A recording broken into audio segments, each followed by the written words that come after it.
간단한 수학 문제로 말씀을 시작하기 원합니다.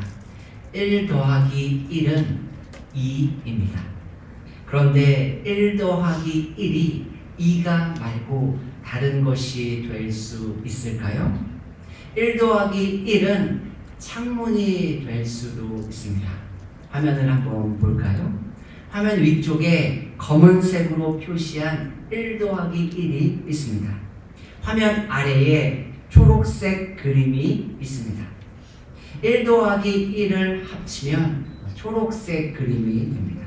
다음 화면을 볼까요?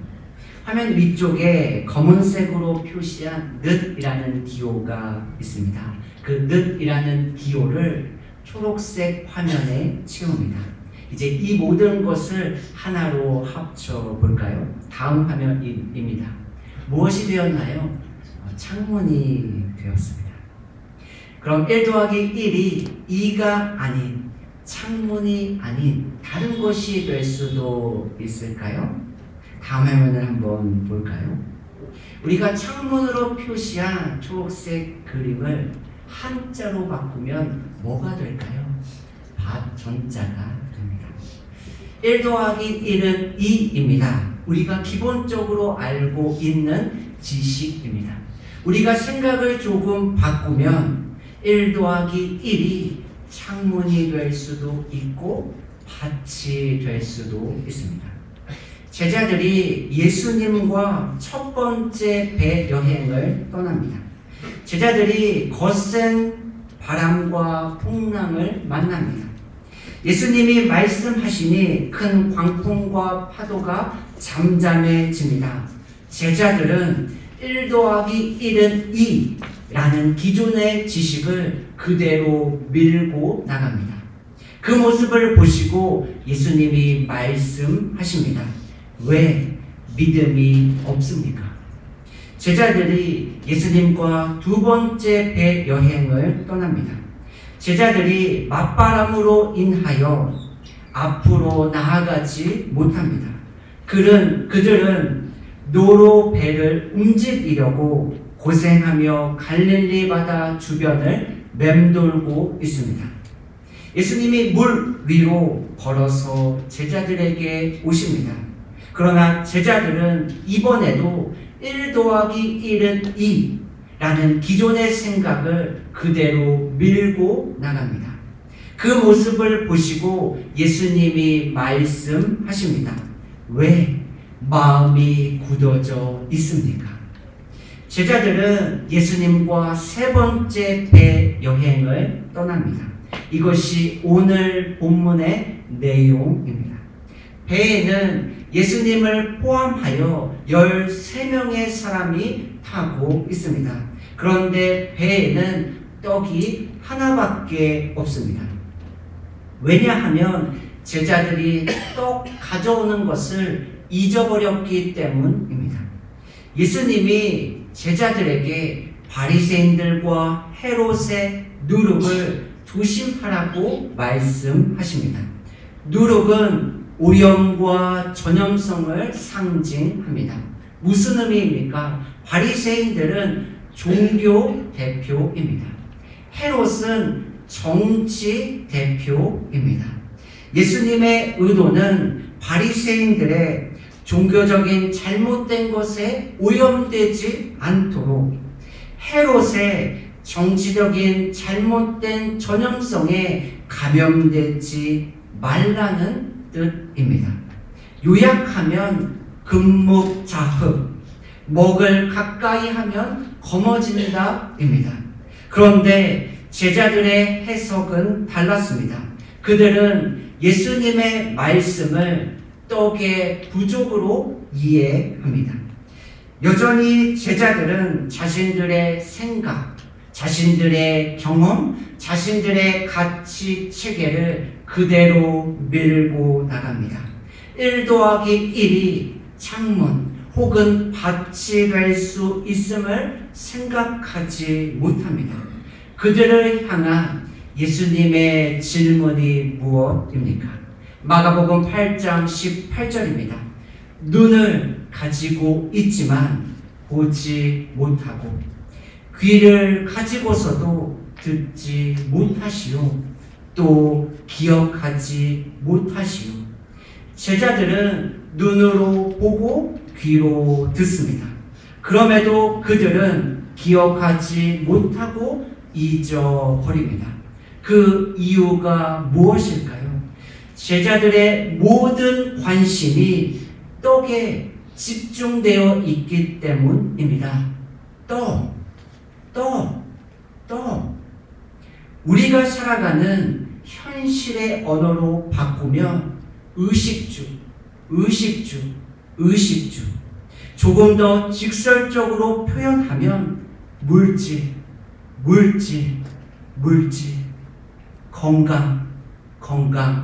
건강. 문제 해결. 예수님은 제자들에게 그들의 잃어버린 기억을 되찾기 위해서 두 가지 질문을 하십니다. 5,000명이 보리떡 5개로 배불리 먹었습니다. 그리고 남아서 거둔 바구니가 몇 개입니까? 떡 7개로 4,000명이 배불리 먹었습니다. 그리고 남아서 거둔 바구니가 몇 개입니까? 제자들이 정확하게 정답을 맞춥니다. 그때 예수님이 제자들에게 말씀하십니다. 마가복음 8장 21절입니다. 예수께서 그들에게 말씀하셨다. 너희가 아직도 깨닫지 못하느냐? 왜 예수님은 정답을 정확하게 맞춘 제자들을 칭찬하지 않으셨을까요? 그 이유가 무엇입니까? 제자들의 시선이 계속해서 떡에 머물러 있었기 때문입니다.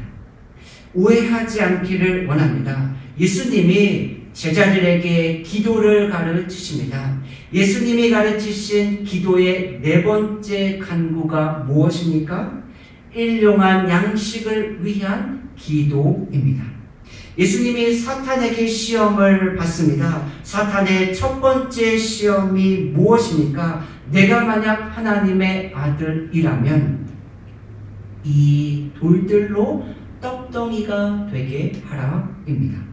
예수님의 대답이 무엇입니까? 사람이 떡으로만 사는 것이 아니요. 우리가 이미 함께 살펴보았습니다. 예수님은 우리의 의식주, 우리의 물질, 우리의 건강, 우리의 문제 해결을 부정하지 않습니다. 그러나 예수님의 말씀은 여기에서 끝나지 않습니다. 예수님은 계속해서 말씀하십니다. 마태복음 4장 4절입니다. 하나님의 입에서 나오는 모든 말씀으로 살 것이다 하였다. 우리는 육신의 떡을 넘어 생명의 떡 되신 예수님으로 인해서 예수님 때문에 예수님과 함께 살아가는 존재입니다. 요한복음 6장 35절입니다. 예수께서 그들에게 말씀하셨다. 내가 생명의 떡이다. 내게로 오는 사람은 결코 줄이지 않을 것이요 나를 믿는 사람은 다시는 목마르지 않을 것이다. 예수님은 자신을 생명의 떡이라고 말씀하십니다. 그러나 제자들은 육신의 떡 때문에 생명의 떡이신 예수님을 보지 못하고 예수님의 말씀을 듣지 못합니다. 그들은 자연스럽게 아무것도 깨닫지 못합니다. 그 이유를 한번 살펴볼까요? 학생들이 학교에서 선생님의 가르침을 받습니다. 그리고 그들이 집에 돌아옵니다. 학생들은 자신들이 배운 내용을 생각하며 복습합니다. 선생님과 같이 공부할 때 나는 다 알고 다 풀 수 있을 것 같았어요. 그런데 내가 집에서 혼자 공부할 때 생각처럼 잘 안 되네요. 우리가 종종 듣게 되는 학생들의 이야기입니다. 제자들의 경우는 어떨까요? 제자들이 예수님과 함께 합니다. 그들은 예수님의 특별 과외도 받습니다. 그럼에도 제자들은 틀린 문제를 계속해서 틀립니다. 왜 믿음이 없습니까? 왜 마음이 굳어져 있습니까? 왜 아직도 깨닫지 못합니까? 이제 제자들 곁에 예수님이 없습니다. 그런데 그들이 이번에는 틀린 문제를 다시 틀리지 않습니다. 그들은 믿음을 가졌고 마음이 부드러워졌으며 하나님의 말씀을 깨닫기 시작합니다. 제자들이 예수님과 함께 할 때 정답을 맞춥니다. 그리고 예수님이 함께 계시지 않을 때 제자들이 머리를 긁적이며 생각보다 잘 안 되네요. 이렇게 말해야 하지 않을까요? 그런데 제자들은 정반대입니다. 한번 생각해 보세요. 제자들이 예수님의 죽음 앞에서 모두 사라졌습니다. 어느 제자는 벗은 몸으로 도망쳤고 또 다른 제자는 부인하고 저주하고 맹세합니다. 모든 사람들이 제자들의 무기력한 모습을 보았습니다. 예수님이 십자가에 죽으시고 3일 만에 부활하셨습니다.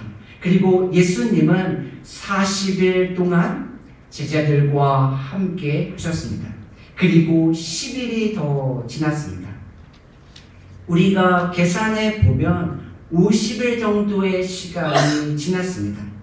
2달이 조금 안 되는 그렇게 길지 않은 시간이 지났습니다. 그리고 제자들이 다시 사람들 앞에 나타나기 시작합니다. 다른 사람들에게 보이기 시작한 제자들은 예수님의 십자가의 죽으심과 예수님의 부활하심을 전합니다. 종교 지도자들은 그들의 목소리를 기울이지 않습니다. 당연하죠. 그들은 제자들의 민낯을 보았습니다. 그들은 제자들의 감추고 싶은 과거를 다 알고 있습니다. 그런데 제자들의 모습이 심상치 않습니다. 사람들의 목소리를 들어볼까요? 사도행전 4장 13절입니다. 그들은 베드로와 요한이 본래 배운 것이 없는 보잘것없는 사람인 줄 알았는데 이렇게 담대하게 말하는 것을 보고 놀랐다. 제자들은 자신들의 선생 예수와 함께 할 때 좌충우돌 사고뭉치 그룹이었습니다. 그들은 동문서답에 능숙한 사람들이었습니다. 그런데 지금 그들은 두려움 없이 담대하게 예수 그리스도가 하나님의 아들이심을 전합니다. 종교 지도자들은 제자들을 채찍으로 때려서 예전의 무기력한 모습을 다시 보고 싶어 합니다. 그런데 제자들의 반응이 그들의 예상을 벗어납니다. 사도행전 5장 40절입니다. 그리하여 그들은 사도들을 불러다가 때린 뒤에 예수의 이름으로 말하지 말라고 명령하고서 놓아 주었다. 제자들의 반응입니다. 사도행전 5장 41절입니다. 사도들은 예수의 이름 때문에 모욕을 당할 수 있는 자격을 얻게 된 것을 기뻐하면서 공의회에서 물러납니다. 사도행전 5장 42절입니다. 그들은 날마다 성전에서 그리고 이 집 저 집에서 쉬지 않고 가르치고 예수가 그리스도임을 전하였다. 그들은 채찍에 맞고 모욕당함을 기뻐합니다. 오히려 그들은 날마다 쉬지 않고 가르치며 예수가 하나님의 아들이심을 전하고 있습니다.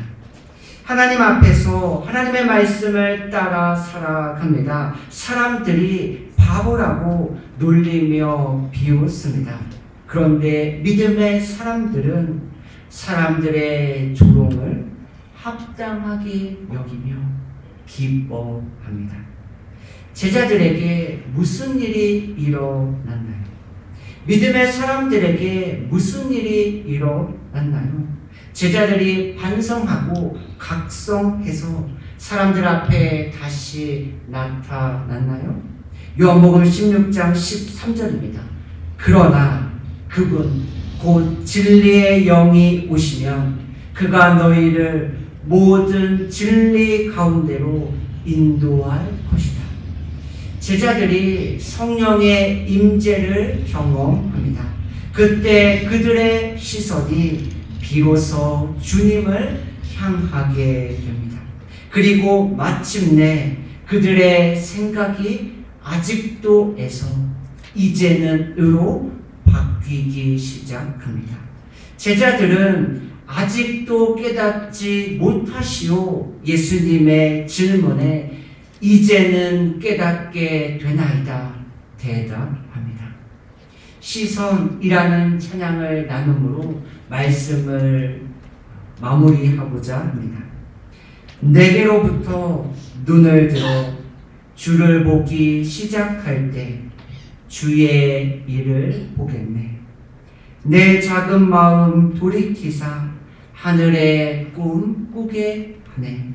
주님을 볼 때 성령이 나를 변화시켜 모든 두려움 사라질 때 주의 일을 보겠네. 황폐한 땅 한가운데서 주님의 마음 알게 되리. 주님을 볼 때 모든 시선을 주님께 드리고 살아계신 하나님을 느낄 때 내 삶은 주의 역사가 되고 하나님이 일하기 시작하네. 나의 시선이 나의 삶의 수수께끼와 나의 삶의 조각난 퍼즐에 머물러 있나요? 우리가 주님의 은혜를 경험하면서도 여전히 우리의 시선은 이 땅을 향하고 있나요? 우리 모두 눈을 들어 주님께 돌리기를 원합니다. 주님의 놀라운 얼굴을 바라보는 저와 여러분이 되기를 소망합니다. 그때 주님의 은혜의 영광의 빛 앞에 우리의 모든 시험과 우리의 모든 무거운 짐이 사라지게 될 줄로 믿습니다. 이 은혜를 누리는 한 주 그리고 우리의 남은 삶이 되시기를 신실하시고 좋으시고 선하신 예수님의 이름으로 축복합니다. 아멘. 기도하겠습니다.